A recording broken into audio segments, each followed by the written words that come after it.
see everyone. I think we're going to go ahead and get started. So hello, everyone. Welcome.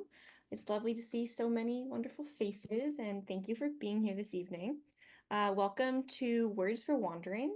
This is going to be a literary conversation and reading with our authors Michelle Latvala and CMarie Fuhrman. My name's Haley, and I'm your host this evening on behalf of Green Writers Press.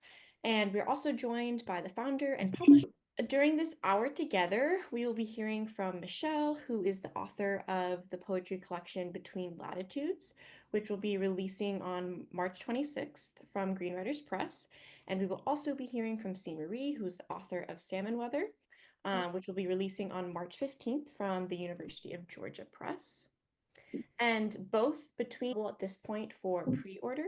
And if you take a look in the chat whenever you would like, you'll find those links there, and you can peruse and find out more about the books and specs and whatnot, and even get some signed copies before our session, or after our session rather. All right, so both authors are going to be reading selections from their books. They may talk a little bit about their writing inspirations, their process, any kind of context for the type of content from you all. And so if you have any for either Michelle or CMarie, that will definitely be available. So before we get into the readings, I'm just going to share a little bit about each author. So Michelle Latvala put down roots in Alaska 2 decades ago, though her Finnish ancestors shared the same circumpolar boreal forest for centuries. Her poems are regularly featured in print, audio, and video, most recently in Kerning, A Space for Words, McCarthy, Alaska's End of the Root podcast, and Irene Young's video poetry series. Michelle served as executive director of Spirit Rock Meditation Center for a decade. She facilitates programs through poet David White's Institute for Conservational Leadership, and recently founded Insight Outside, incubating remote community-based programs that combine meditation, writing, and wilderness. Michelle migrates thoughtfully with her beloveds between her responsibilities in the forests of both eastern Alaska and northern California. CMarie Fuhrman is a poet and author whose work is inspired by the Western landscape. She is the author of Salmon Weather, Writing from the Land, of No Return, the poetry chapbook Camps Beneath the Dam, as well as the co-editor of 2 significant anthologies, Cascadia Field Guide, Art, Ecology, and Poetry, and Native Voices, Indigenous Poetry, Craft, and Conversations. She has poetry and nonfiction published or forthcoming in a variety of publications, including Terrain.org, Emergency Magazine, Alta Magazine, Northwest Review, Yellow Medicine Review, Poetry Northwest, Big Sky Journal, and various anthologies. CMarie is the director of the Elk River Writers Workshop and an award-winning columnist for The Inlander. She is the associate director and poetry director for Western Colorado University's graduate program in creative writing, where she also teaches nature writing. CMarie is the host of Terra Firma, a Colorado public radio program. She is a former Idaho writer in residence and lives in the Salmon River Mountains of Idaho. So we will now turn it over to Michelle, who will be giving us a wonderful reading about her book, Between Latitudes. I will leave it to you, Michelle. Thank you so much, Haley and Dee Dee and CMarie, and all of you for being here tonight. It's really, really quite special and lovely. So thank you for making time. And I'm going to read a few poems from this almost book. Dee Dee and I are in the home stretch of, it'll go to the printer within the month. And so it's pretty exciting. And so many of you have been part of it. So thank you for being here tonight and in our worlds. So I'd love to start with one of the poems that's very early in the collection. And this one is titled Where I'm From Lately. I'm from this earth, layers of sediment, stone, decay, and dinosaurs. Not quite molten fire, yet close enough to carry her heat. I'm from this spare adolescent soil of the boreal forest, from gangly spruce trees and spring coltsfoot sprouts, from a circumpolar world lately on fire. I'm from a long line of mammals who shifted awkwardly from 4 legs to 2, still struggling to carry the weight of these brains as we move through the world upright, not quite right. I'm from fish before mammals, with billions of years in between. So many years that when I crawl back into this cool ocean birthplace, I hold my breath and forget she's my home tongue. Mm. Thank you. Um, yeah, I think many of us are feeling like this is a good time to go species level. You know, it's big picture right now. There's a lot happening. And even that line from a circumpolar world lately on fire. You know, I'm sitting here in Fairfax, California, in the North Bay of San Francisco, you know, just a few hundred miles north of the fires that have been burning for the last 8 days. And, you know, so just sending thoughts in that direction and just, yeah, feeling the bigness. This, where I'm from, you know, is a long lineage of poets who have written to this prompt from George Ella Leone. But I was inspired to write to it at a big, big level in that one. So, yeah, that's the second poem in the book, and it's part of the opening section that is called Axis Ancestry.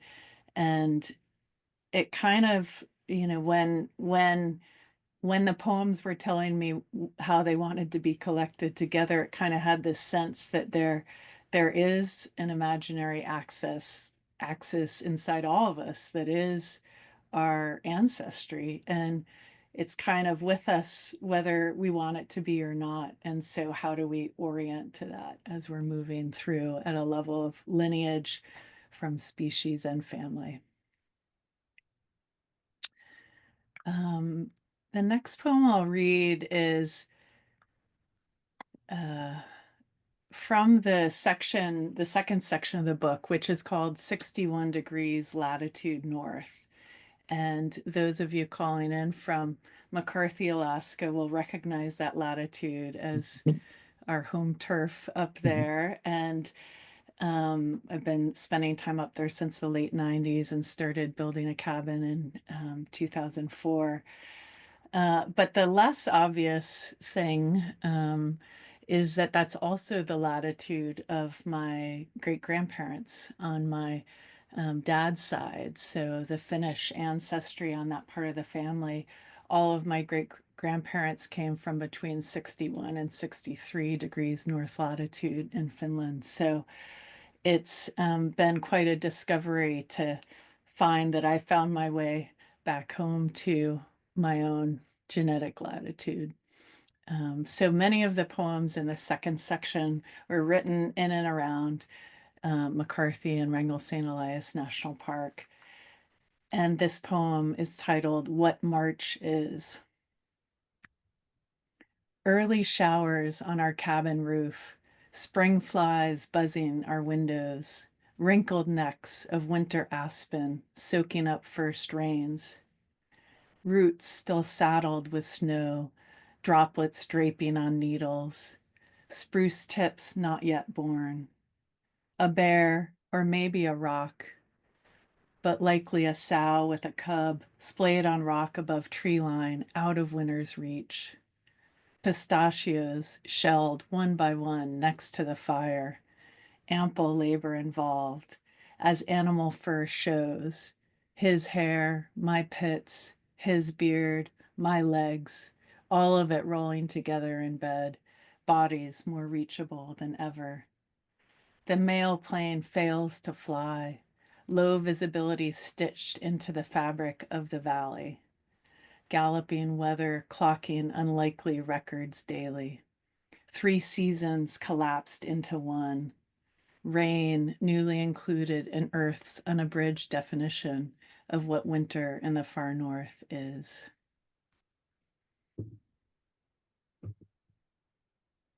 So yeah, I wrote that probably 5 Marches ago. And yet this very week there is rain in McCarthy and rain in Anchorage in the middle of January. So I think those of us who love the land and love writing about nature inextricably are writing about climate and climate change. Um, how am I doing on time, Haley? I've got a few more. Oh yeah, you're doing well. Okay, good. I'd love to bring in a poem from the third section, and there are three poems in the collection that came out of this wonderful workshop that Fish Trap runs in Eastern Oregon called Outpost on the Zumwalt Prairie. And I see some of my prairie friends in the crowd tonight. Thank you for being here. And CMarie has been faculty of that workshop the last chunk of summers, and I was a very happy participant there in summer 2023. So this is a poem from that latitude, so titled Back Meadow. It very much fits in with the words for wandering theme. Back Meadow. You take me up, up in the midday sun, teasels parting their stalks to ease me along the hillside. Mhm. Meadow like tundra, you are recoverable from a single step, yet devastated by repeated ones. I slow my footing. Light moves through prairie's intertidal zone, a place equally thriving in sun and its absence. Such a rhythm antidote to afternoon's glare. I'm looking for a spot, I say. A spot for what, you ask? Sensing irritability, I wonder. A spot for shade, a spot for quiet, a spot for scribbled words, a spot to listen, a spot to see yesterday's cairn, once a spine at my back, now a finger on the horizon. I look as I wind my way along the drainage. Weather parts her hair to offer me shade. I follow cursive grasses into last year's season, finding a place I can disappear.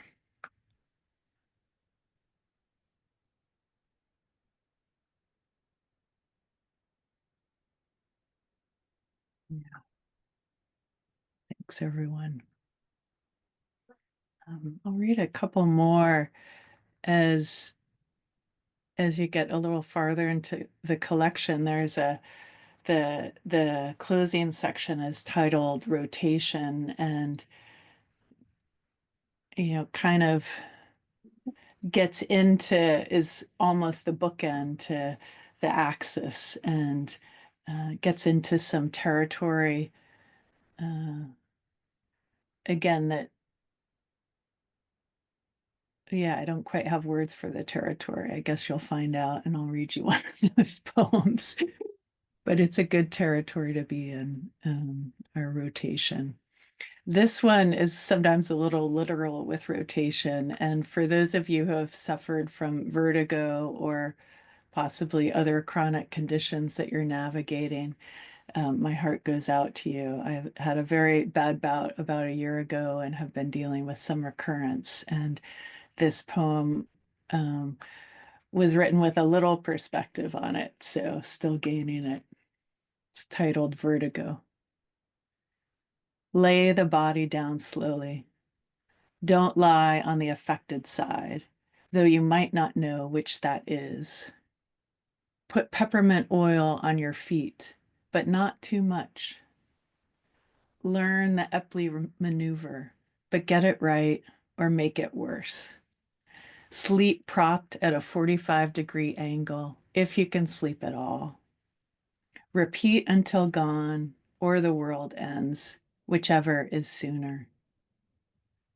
Blame it on menopause, that ambitious hormonal god guilty of overreach. Blame it on allergies, these perpetual blooms of climate change. Blame it on the eustachian tube. In fact, study the inner ear diagram to judge how you could have swollen that tube on your own. Blame it on catching a cold, though no one ever said anything about catching vertigo. When you're desperate, find the liberation in it. Quip that being off balance is a sane response to an insane world. Notice how the shifting horizon line makes for an intelligible perspective. How you will no longer take walking downstairs for granted. Wonder out loud if the word vestibular is related to a vestibule. Know that even if you do everything wrong, this magnificent body will right itself to a new normal. Remember, your inner ear thinks you have been sailing at sea for months and returned a hometown hero. Maybe you have. Maybe you are.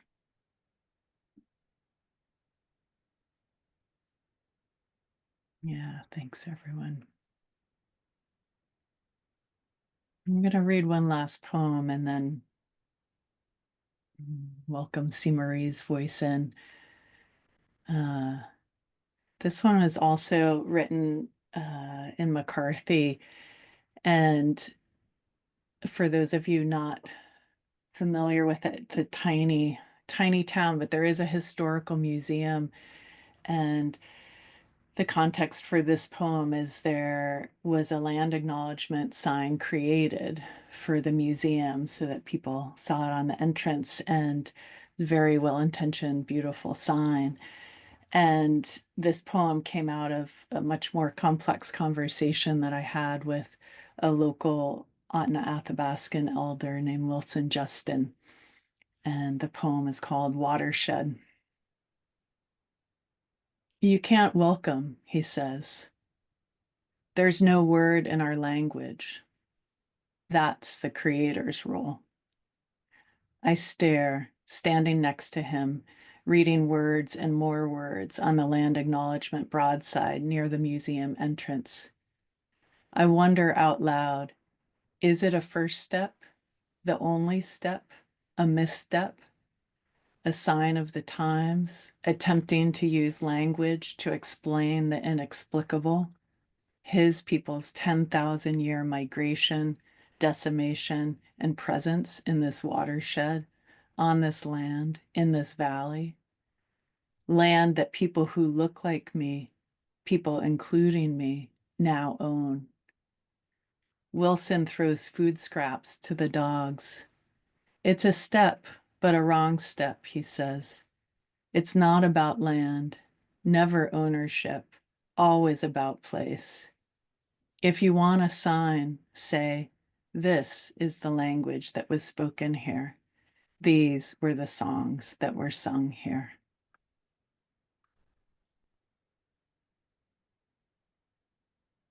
Thank you.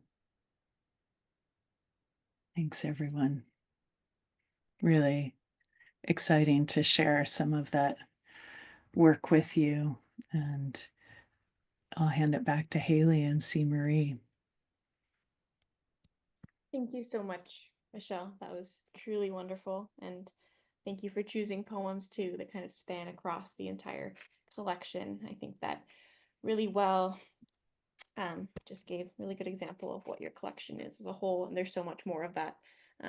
So yes, thank you. So now I'm going to turn it over to CMarie to do a similar reading. Yeah, CMarie, take it away. Thank you. Thank you, Michelle. What beautiful poetry. And I'm so honored to have gotten to read that collection and to share my words early about Michelle's writing and work and the hard work and heart work that she's doing. Thank you all for being here. These live and times are short. I realized I'm now have less years in front of me than behind, and I realize how important time is now. And that you all would spend time with us tonight means so much. It's the greatest gift you can give, and I feel very honored to share this hour with you. Also, I want to acknowledge my teachers that are here because that's important to me. Kim Stafford is here, who's just a phenomenal teacher and great poet and great friend. Tom Gannon is here, who has taught me so much about birding and how to be in this world, particularly how we are as mixed race Native people. Carol Guerrero Murphy's here, Brian Aspris is here. It's just a crowd full of lovelies. And I want to acknowledge my students from Western that are here. Some of them, it is morning, I believe, Leanne, where you are, and she's joining us early in the morning from her classroom, and so many other wonderful poets and nature writers. I see you, Kira. I know you're here as well. I'm joining you from the Salmon River Mountains of Idaho, which right now the snow is just starting about a quarter of the way up my window. It's been in the teens. This is my workshop. It's not only where I work on rugs, I'm building a rug there, I build quilts there. It's also where I build my stories once they're ready to come into the world, and where I built the story that I'm going to share with you tonight from the new book. And I want to, can I tell you something? This is kind of fun. In the last year, I went on this journey to find my family. I'm adopted. And I went on this journey to find my family, and I found a brother. And that brother is here with me tonight. And this is one of the first times we've gotten to share any space together. And so I'd just like to dedicate this reading to my brother Jeremy and his family who are here tonight. And I just can't wait to be in family with all of you. So this is for all of you tonight. And for my students, a lot of this book was my MFA thesis.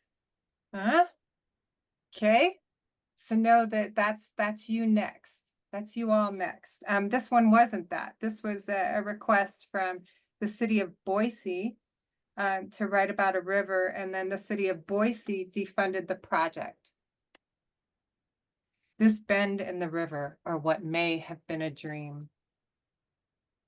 You might come here on a Wednesday, to the trail, to this bench, to this place where the willows and sand and gravel meet the edge of history. Your history and the rivers at this bend. It is the end of something or the beginning, and you need a place that is reserved. Reserved not in the sense of just for you, but reserved as in holding back a little. Somewhere aside, off to the side, a place to watch from. So you can see, as you do now, the child in her red jacket, the lilac skirt as it flutters against the woman's knees, birds whose names you promised to learn, but have yet found the time to do so. And it aches you to know that you have put this simple task so far down on the to-do list. And there goes the dog chasing the stick the water has worn smooth. For a moment, you bound along with it, your own fur bouncing, and think that maybe it's finally time for another dog. New dog. You remember that joy of watching, wagging, of the welcome home. Yeah, maybe it's time. You lean back against the bench, thinking about time, and the dog runs from view and is soon forgotten or forsaken, like the water bowl you placed on the shelf in the closet. You are far enough from the river to see it as an owl might, as the past might, but from the height of a willow. It is dawn or it is early evening. The summer heat is pressing, more pressing than you remember from other younger days on the river, other bends before the dams. You wonder if sitting here, you breathe the exhalations of fish. You ask, are there salmon in this river? The alders answer. The cottonwood answer, and their answer is enough. Isn't this why you have come here? For enough? To be in a place that is with and without? Here, the climbing and struggling is merely an ant upon your trouser leg with nothing to sell, no agenda. A being that sees you as a thing to be wandered, explored, that tastes that drop of honey, or was it hummingbird nectar that dripped off your finger at a time when a sweet need of another was what you filled. You draw a circle with your toe and watch the earth fall in. You wish your scuffing would uncover an arrowhead. You know it's cliche, but you really want to find one, not because your pockets are empty, but because to hold an arrowhead would help you remember that others have come here and have left their wisdom. And like them, you want to leave something of value, something useful, to not be forgotten, something that someone might uncover with an, oh, and remember what it feels like to be filled with wonder, mystery, and curiosity, something that brings them to their knees in search of more. You think you may have something in common with the person who left that arrowhead. Maybe it is a love of rivers.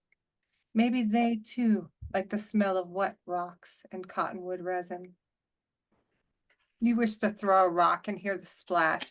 You remember what it meant to be a child at the river, to bring your bare soles to the seam. But even then, you understood choices. Others fear the danger of going too far in the swift stream, but you couldn't help it. We all want to get carried away sometimes. Where are those skipped rocks now? Those chances and splashes? Where's the fishing pole and your mother's sack lunches and that lover who loved to make love beside water? A couple flutters a quilt to the sand and lies down. In your mind, you lie down too. When you were small, you thought that rivers were meant to take things away, the stick you threw, the ball, that plaything you let go of.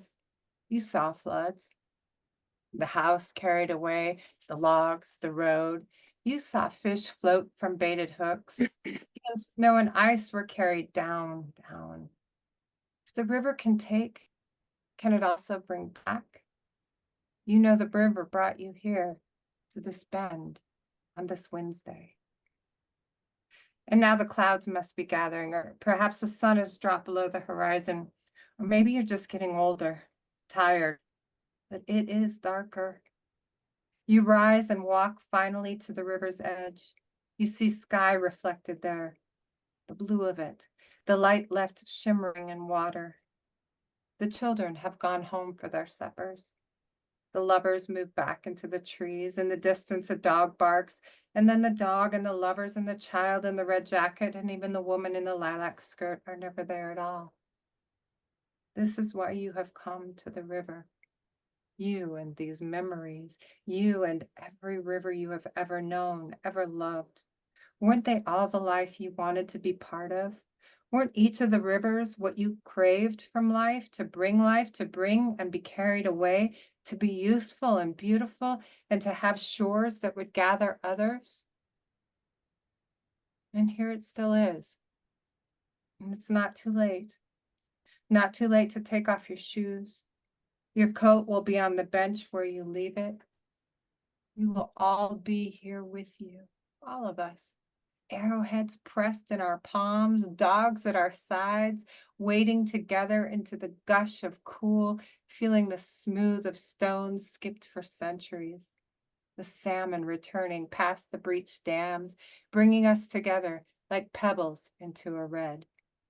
A community, a family, kin holding on to one another, gathering at this bend with all the river brings.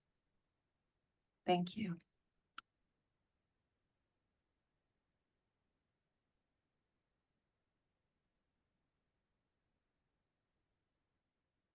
That was truly gorgeous. Thank you so much, CMarie. That was really, really wonderful.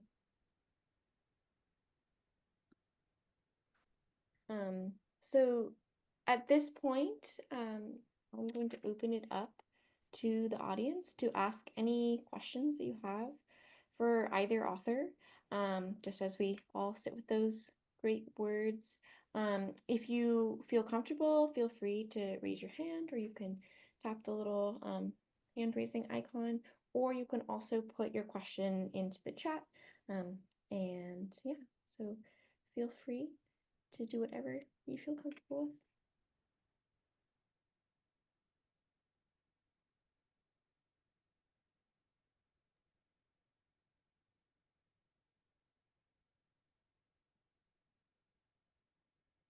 mm.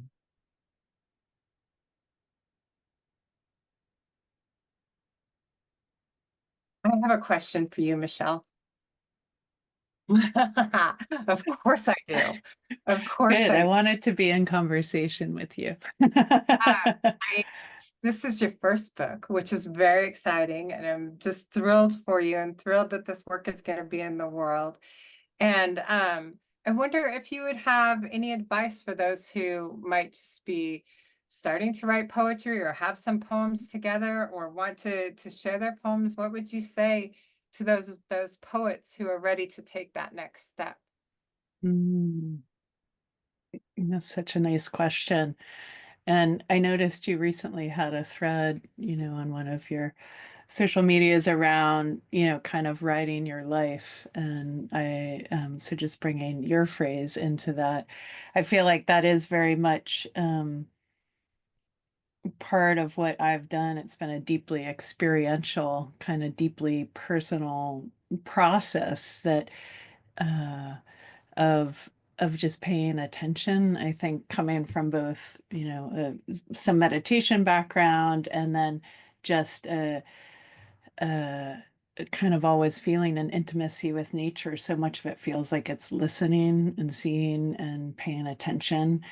And I think that actual kind of calling it poetry or moving into poetry was quite slow for me, although my mom, who is on this call, acknowledging my mom and dad, my mom says I did get a poem published when I was 8, but in one of the local papers. But I think in terms of it really has been midlife and shifting some of my priorities that has allowed me to go, be in more poetry community and being with other people and having that sense of exchange and dynamism that I think has kind of brought this next phase. So I would say it's a combination of kind of starting quietly and then not staying quiet for too long, but getting in conversation with other people who care about the word and the work and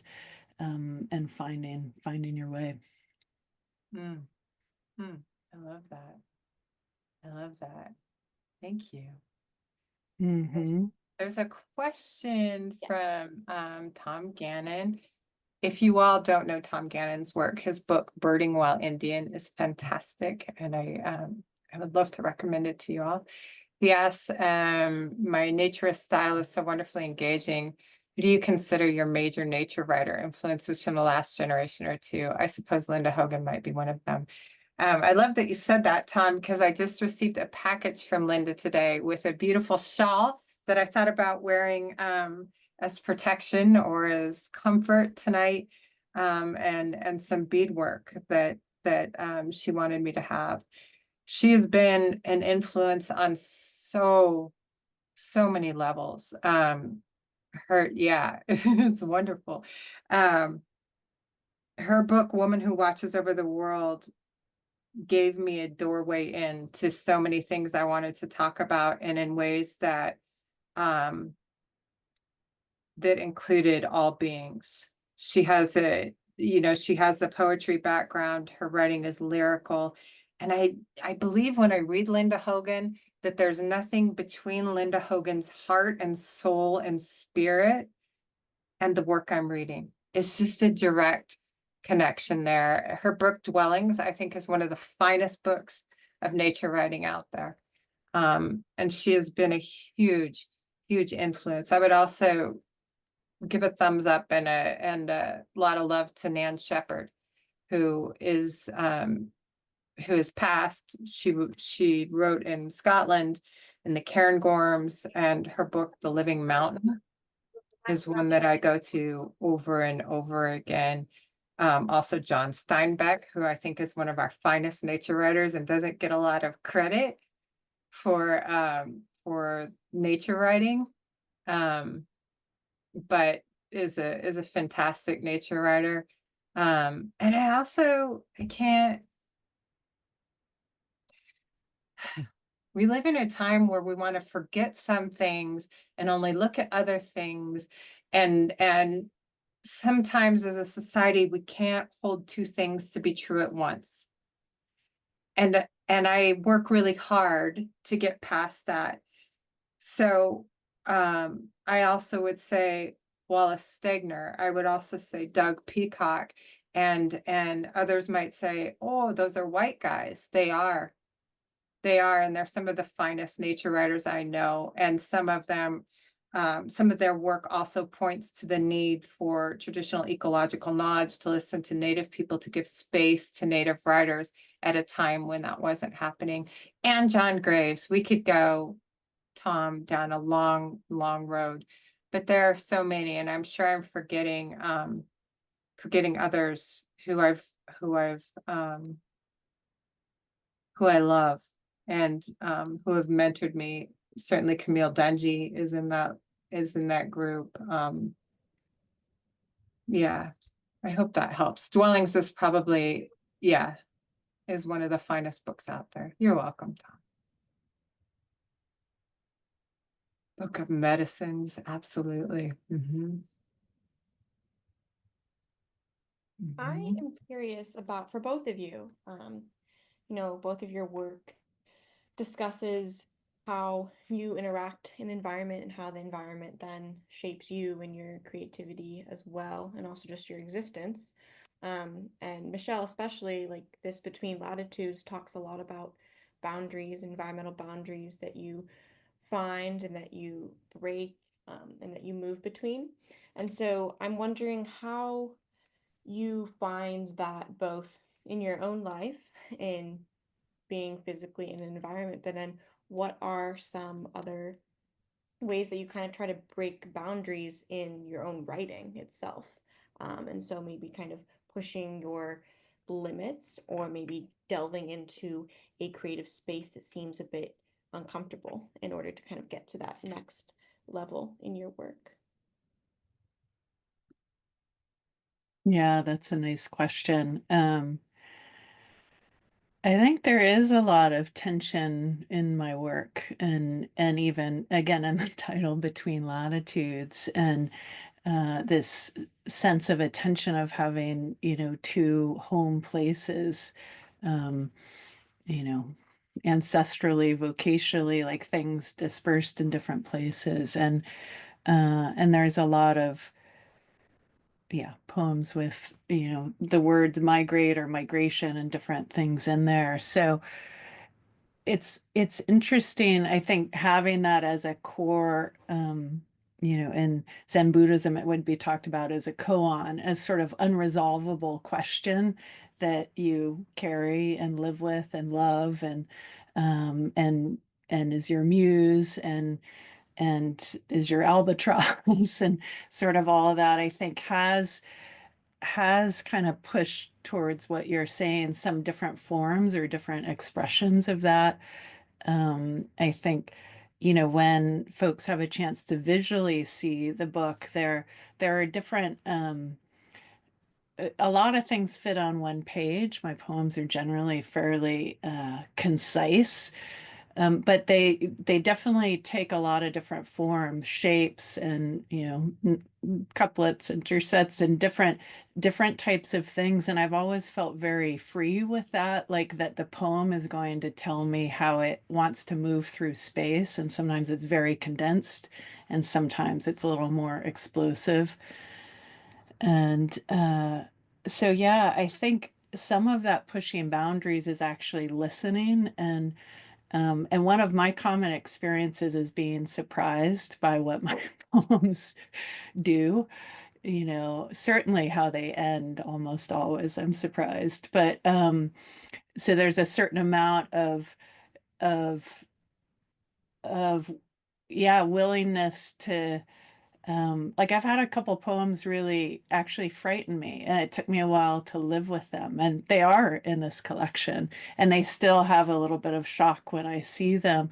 But kind of that sense of of giving room around, these poems to live sort of on the desk or in the space for a while, and then being willing to kind of have the courage to, you know, to like it would always be the kind of thing I'd send 5 poems out to a journal and I'd throw that kind of frightening one in at the end as number 5 and it would get published. And then I'd be like, oh, I have to have a big conversation with myself and other people in my life about this one. So I think it's been a very iterative process, but there is a kind of trusting the poem even more than necessarily what I might think about it at a certain point. Haley, could you lob that question again?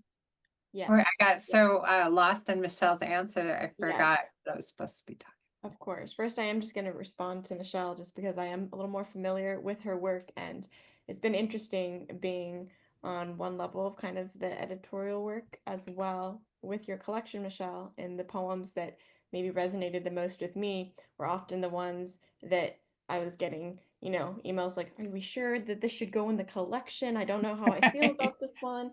And those were the ones like, no, yes, that's going in there. Like, that needs to happen. And I think that's such a wonderful, unique part of the creative process, particularly with writing, and that you said it really beautifully in the sense of like you learn to be kind of afraid of the poems and the words that come out and giving it space to be whatever it wants to become and in whatever form it needs to become. So yeah, I definitely resonate. Yeah. Thanks for that reflection. Oh, so yeah, so CMarie, the question originally was, how do you find yourself challenging your creative work, whether that be thematically or in form, as it kind of parallels your own experience in shifting boundaries and being in physical environmental spaces, as they are changing, and kind of recognizing your place in them, if you see any parallel between those. It's such a great question. I think I'm always, particularly when I'm writing memoir, I'm always challenging how I can make it even more ambitious, because I think that that's a gift to the reader who chooses to read that. When I think about how landscape, I live in Idaho, which means that most people here hate me and dislike Native people in general. It's a state that hates women and has proven that. Transgender people, queer people, it's not a safe state. It's a state that hates wolves. You can shoot as many wolves as you want to in a day. And it is the most beautiful place, and I am so in love with it. And I think that challenge when people are like, y'all should just get out of there. My partner, Caleb, is Forest Service. The state hates the Forest Service unless they're putting out the fires that threaten their homes. And so the continual challenge is, how do I present work that doesn't turn those readers away, that I'm hoping will get to see the beauty and the love that is here and the good that is happening. There's so much good. There's so much good. There's so much people are doing together for this place, and there's so much hard work on the ground and really great people here too. But it's not acknowledged so much in our policies or in state choices. It's not a state where they can teach race theory in schools. It's not a state where you can teach about feminism.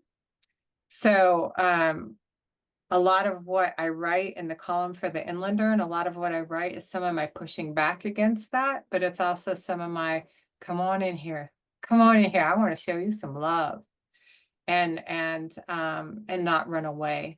And so I think that speaks to my work, and that it doesn't run away, and that it stays rooted, and that the challenge will continue to be to uplift those voices and to speak with those beings in those places, and those humans that have as much right to live as those politicians that want to end that life.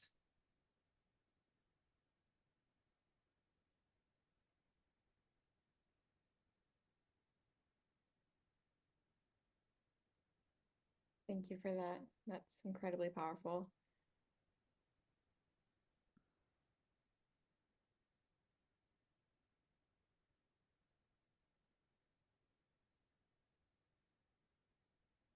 Looks like we have a question from Pete. Yeah, hi everyone. My name's Pete. I'm married to Michelle, luckily.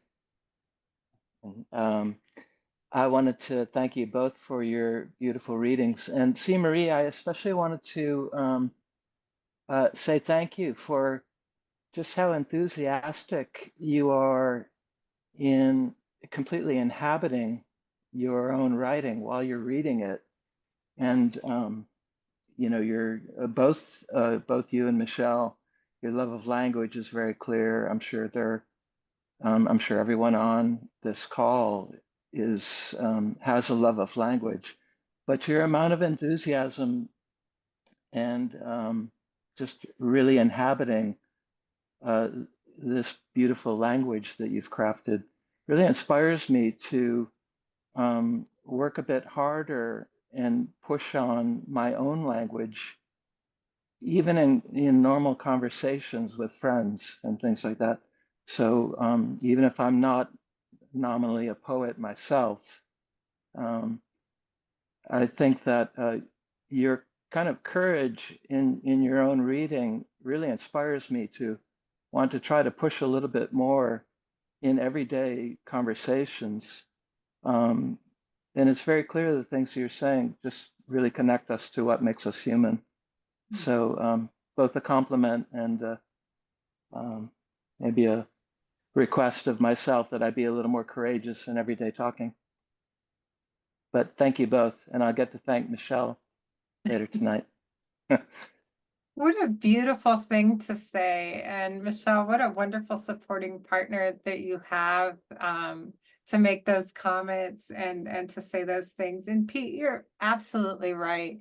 I think Michelle, reading her work, and I have her poem Liberation in front of me, which is just such a beautiful piece, and one of my favorites from the collection, is that specificity of language, that care of language that she takes throughout the book, because we know that words are not things, but they point to things. And this ties in a little bit to something, and Michelle, I would love to hear your answer to it too, that Kim Stafford asked in the chat. And I've been working on my latest column, and I've been thinking about a number of words that we use. And wilderness has always been one that bothered me, because the word wilderness pops up in documents that colonists wrote that says we need to return it to this state of wilderness, which again erases the native people who have been manipulating landscape and on the landscape for a very long time. So that idea of wild is something I reckon with. But also what's been getting me lately, I'm going to tell y'all, is people saying, how do we live on this broken planet? How do we live on this broken planet? My dears, the planet is not broken. It's us. And we have to be so, it's so easy to use a term like that, this broken planet, to take the impetus off of us, to take the care off of us, the responsibility off of us. This planet is perfect. This planet is doing everything perfectly. It's us. And being mindful of those words and how we talk about place and how we use wolves perhaps in our writing and make them the bad guy, or how women are victims, or how all the ways that we use this beautiful language we've been given, and certainly honoring those languages that are still sleeping, that still belong to the land, that belong to the land now, is the work of the poet and the writer. And Michelle, I'm so proud of you for how wonderfully you do it. And liberation, where you're talking about relinquishing, when you're talking, you so carefully choose these words with that intentionality and care that you show not just for the poem, but for your reader. And that's such a glorious gift that you give your reader. Thank you, Pete, for bringing that up. And Kim, I know that's only one small bit of an answer, but I would love to hear what Michelle would have to say. Yeah, thank you for that, Pete and CMarie and Kim. Such a beautiful question, and I just want to momentarily give you props because I have started following you on a channel that I am new to, and it's amazing to see what you're writing every day. So Kim is writing poems from the earth every morning, and in the complexity of the earth. So I do feel like daily life, and the model you're showing, and I think the model of us, many of us writing from ordinary places in addition to extraordinary places is important. And so although like I originally thought this collection might be all Alaska, it became very clear that it was like all these other things that the poem that CMarie is talking about is very ordinary. It's about Saturday morning and sheds in the backyard, and it's and about the amount of stuff we accumulate. And so it's I think some of that ordinary life, and not creating a nature or earth hierarchy, and this relates to what you said, CMarie, like not glorifying wilderness in the sense of that word, but really not creating nature hierarchy, like feeling the sun on the skin, walking the dog, and on the urban sidewalk can be transcendent. And so how can we help people see that yes, there are different things available to them, but that earth is available right there in that situation in ordinary life. And I think that can help with some of that intimacy that then changes some of the actions and behaviors that affect the earth. So that's a little feeling into that. Thank you. That's wonderful. I really appreciate the sentiment of writing from both the ordinary and the extraordinary. It's all around us, and it's all about appreciating the seemingly small things and components of our everyday existence and finding a kind of love affair with that, which that's what keeps us going, and keeps that appreciation alive. So thank you. Well, I'm realizing that we just have a few more minutes left together. And so I just want to thank you all again for coming out tonight and listening to these wonderful words and hearing from our authors today. And I also want to remind you that the books are available for pre-order, and you'll see the links at the top of the chat there, to pre-order both of the copies. And if you have any other questions regarding the book, or if you had other questions that you didn't get to answer, or didn't get to ask or nor have answered from either of our authors, feel free to shoot me an email and I can get you in touch and get that all set up for you. I'll actually put my email in the chat right now. And Haley, yes. the links aren't in my chat. Maybe I joined too late in the Okay. conversation. Would you mind just Yeah. dropping those in again for everyone? Thank you so For much. I appreciate it. Let's see.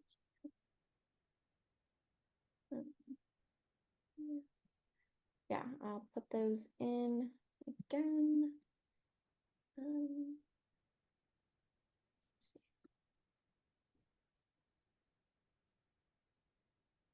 The first one will be for Between Latitudes, and these will be also ordering directly through either Green Writers Press or from University of Georgia Press.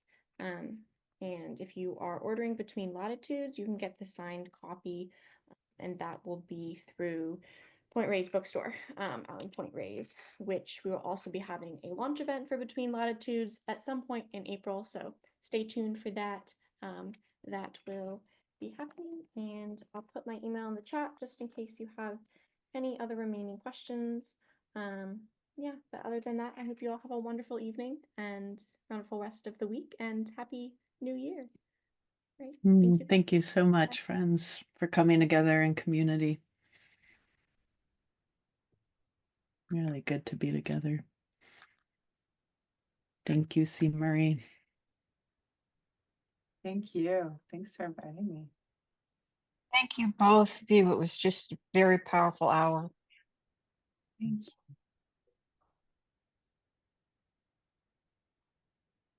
Thank you for hosting this, everyone. Have a good evening. Mm.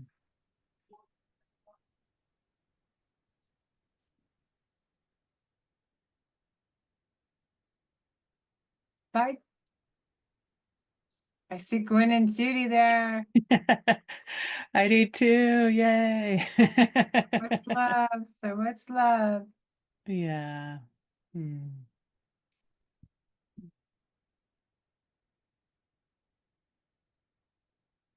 Why is there 3 of me still in the chat room? I know. I saw that at some point. There's 2 of you and 3. I know. I can't figure that out, actually. I can't either. Thank you so much, friends. I so appreciate you. Thank you for hosting, Haley. You did a beautiful job. Dee Dee, thank you for bringing this book out into the world and creating such a wonderful press that is publishing this kind of work. Independent press.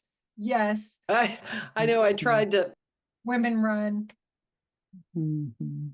You're muted, Dee Dee. I tried to put that in the chat. So Yeah. we've got another Yeah. event coming up. I was hoping people would see that too. Yeah. No, that's great. I have Yeah. hot salad, as we call stir fry in this house, waiting for me. So I'm going to go eat my hot salad. Thank you all so Enjoy. much. Have a wonderful night. Thanks so much. Bye, you all. Nicely done, everybody. Mhm. Hopefully it'll record. Go, Haley. Mhm. I will. Yeah, it looks like it recorded. That's great.